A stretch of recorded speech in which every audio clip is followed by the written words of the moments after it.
Kahama MRC Sober House ni taasisi binafsi, kwa hiyo inajiendesha kupitia michango ambayo watu walioguswa na tatizo hilo wanachangia taasisi.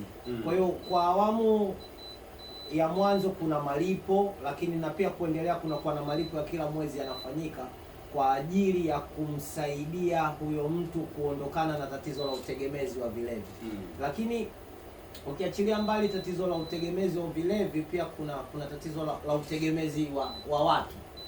Kwa hiyo tunajaribu kumtoa mtu kwenye substance abuse na dependency.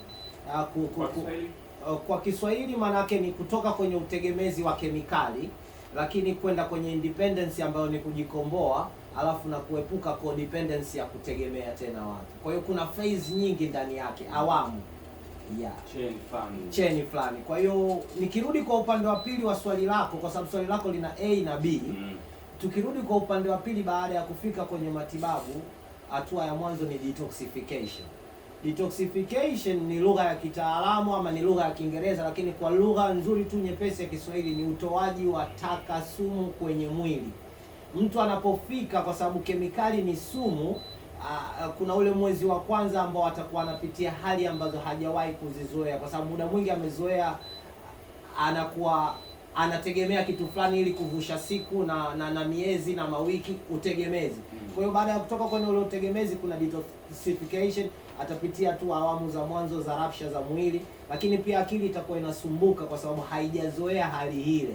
Kwa hiyo pia kutakuwa na maumivu ya hisia, kwa sababu sisi ni wataalamu, tunajua jinsi gani ya kuishi na kuhandle hiyo situation, kwa sababu kama alivyotangulia kusema mkurugenzi, yeye bango lake kubwa zaidi, mi bango langu dogo, kwa sababu mimi nilikuwa mtumiaji, mimi sijafika alipokwenda yeye.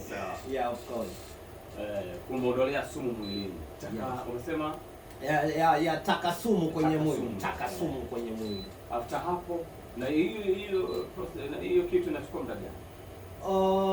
Kikawaida kabisa huwa ni wiki moja, lakini ndani ya ule mwezi kuna kwa sasa, hapa itabidi niwe natumia Kiingereza lakini niwe nakivunja.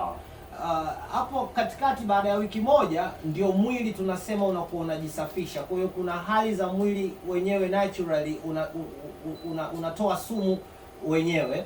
Baada ya hapo lakini haitoshi, ndio maana nikasema mwezi mmoja, kwa sababu ndani ya hizo wiki tatu zinazobaki kuna kitu kinaitwa grieving process. Ni sawasawa na mtu ambaye ameishi na mwenza kwa miaka 20 alafu akaja akafiwa na ule mwenza.